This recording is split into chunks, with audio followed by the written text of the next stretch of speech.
ময়মনসিংহের মুক্তাগাছায় জমিদার শাসনের শুরু হয় ১৭২৭ সালে এবং এর চূড়ান্ত অবসান ঘটে ১৯৫০ সালে। মুক্তাগাছার জমিদার বংশের উত্থান ও পতনের ইতিহাস সম্পর্কে আপনাদের জানানো হইবে। জমিদার শাসনের শুরু। জমিদার শাসনের শুরু ১৭২৭ খ্রিস্টাব্দ। মুক্তাগাছার জমিদার বংশ আচার্য চৌধুরীর বংশের প্রথম পুরুষ ছিলেন শ্রীকৃষ্ণ আচার্য চৌধুরী। তিনি মূলত বগুড়ার বাসিন্দা ছিলেন এবং মুর্শিদাবাদের নবাবের দরবারে রাজস্ব বিভাগে কর্মরত ছিলেন। জমিদারি লাভ।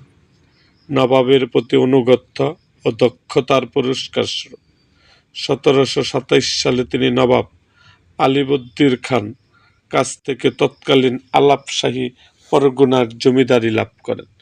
১৭৫৭ সালে পলাশীর যুদ্ধের পর শ্রীকৃষ্ণ আচার্য চৌধুরীর ৪ পুত্র রামবাবু, হরেরাম, বিশ্বরাম ও শিবরাম এই অঞ্চলে এসে স্থায়ীভাবে বসবাস শুরু করেন। তৎকালীন বিনোদবাড়ি নামক স্থানে জমিদারি সদর দপ্তর স্থাপন করার সময় স্থানীয় মুক্তারাম কর্মকার নামের এক প্রজা পিতলের একটি বৃহৎ দীপাধার বা গাছা উপহার দিয়ে রাজাদের বরণ করেন। তার নাম ও উপহারের সূত্র ধরে স্থানটির নামকরণ করা হয় মুক্তাগাছা।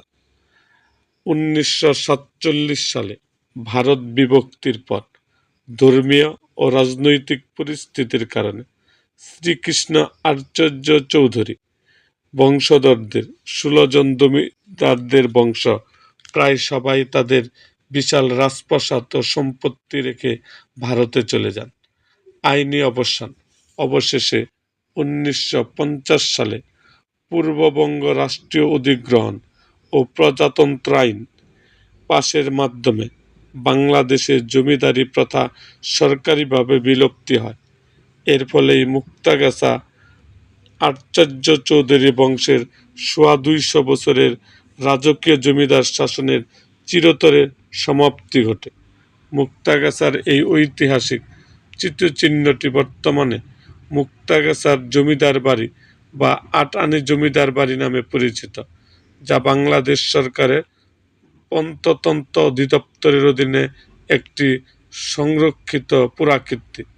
মুক্তাগাছার জমিদারদের স্থাপত্যশিল্প, বিখ্যাত ঘূর্ণিমান নাট্য মঞ্চ কিংবা তাদের তৈরি ঐতিহাসিক মন্ডা সম্পর্কে আরও জানতে আমাদের মুক্তাগাছার ইতিহাস মিডিয়া ইউটিউব চ্যানেলটিকে সাবস্ক্রাইব করুন এবং পাশে থাকা বেল আইকনটি বাজিয়ে দিন।